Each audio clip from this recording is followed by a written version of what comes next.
Welcome to the Boston Tea Party.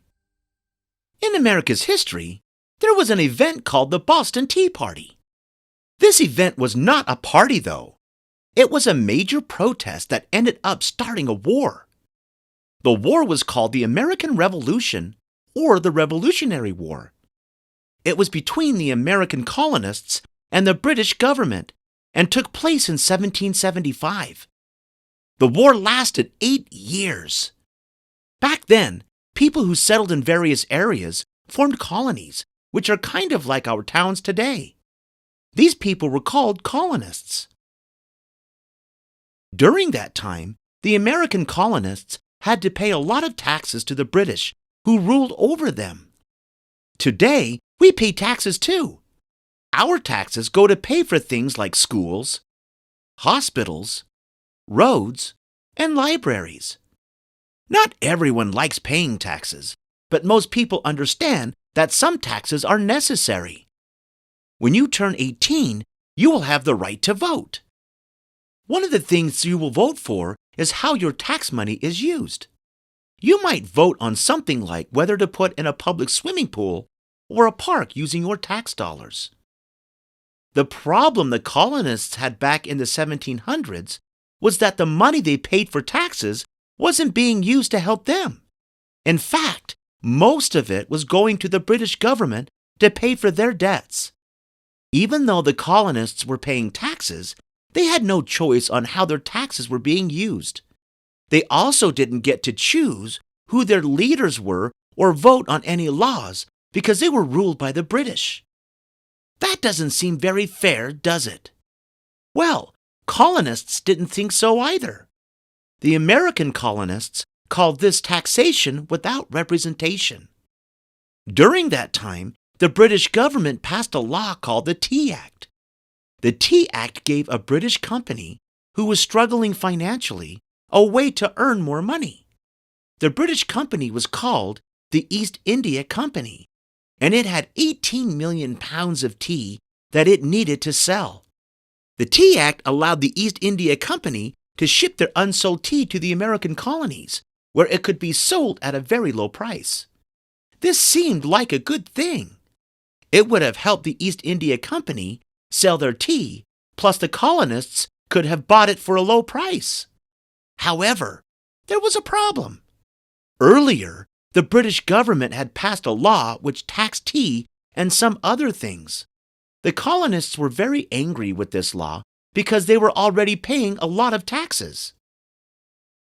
Imagine that your favorite soda in America is sold for $2 a can with tax. But the British government, who makes your laws, decides to add another 50 cents tax on every can of soda. You are upset because your soda was already being taxed, and now there's an extra tax added. Plus, that money goes to the British government instead of helping your country. Now, your soda is $2.50, so you decide to stop buying that soda in protest of the new tax. But you and your friends miss drinking your favorite soda, so you all come up with a plan. You go directly to the soda company and start to buy it from them for less money. You are happy because you get your soda back, plus it doesn't have the extra tax. The British government eventually finds out what you and your friends are doing, and they get mad. So now, they come up with a plan. There is a British soda company that is trying to get rid of a lot of extra soda they couldn't sell. So the British government buys the soda for really cheap and then tells the British company to ship the soda to America because the soda was such a good deal. The British government plans to sell it for only $1 plus their additional 50 cents tax. They think this is a great plan. They are selling soda for less money than you can get it for. Plus, you have to pay their tax. Some Americans are happy because they get their favorite soda back. They don't care about the 50-cent tax because even with the tax, the soda is still less money than it was before. But you and your friends are mad because you think the British government has found a sneaky way to force you and other colonists to accept and pay their extra taxes on soda. So you and your friends decide one night to dress up in disguise and go to the docks where the ships are coming in with all the soda from Britain. You board those ships late one night and dump all the soda into the ocean in protest. But instead of soda, the story about the Boston Tea Party is about tea. The tea from the East India Tea Company was sent on ships to America to seaports in Philadelphia, New York, Charleston, Annapolis, and Boston. But the colonists did not want it. They did not want to pay Britain's tea tax. In Philadelphia and New York, the colonists sent the ships back to Britain. In Charleston, the tea was unloaded from the ships, but it was left to rot on the docks. And in Annapolis, the ship and the tea were set on fire. However, Boston handled things a little differently. The royal governor in Boston, who was a British leader named Thomas Hutchinson, did not send the ships back to Britain like the colonists wanted. Because he wouldn't send the ships back, the colonists would not allow the tea to be unloaded onto the dock. And on December 16, 1773, the Boston Tea Party happened. This was a political protest started by a group called the Sons of Liberty. The Sons of Liberty were a secret society of colonists in America who fought against Britain's taxes. This group is like you and your friends in the soda story. Their leader was named Samuel Adams. You may have heard his name before, as well as two other members of the secret society. John Hancock, who later became one of the people that signed the Declaration of Independence, and Paul Revere, who warned the colonists that the British are coming during the American Revolution. The Sons of Liberty disguised themselves by painting their faces and dressing as Native Americans. They and the other protesters then boarded the ship that was loaded with tea and threw 340 chests of tea into the Boston harbor. The tea was ruined and could not be used. Even though the protesters were disguised as Mohawk Indians, the British knew who was responsible for destroying the tea.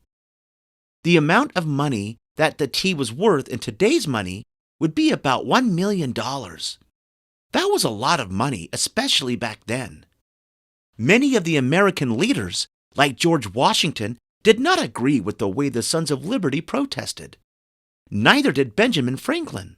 In fact, he insisted that the price of the ruined tea get paid back and even offered to pay for it himself.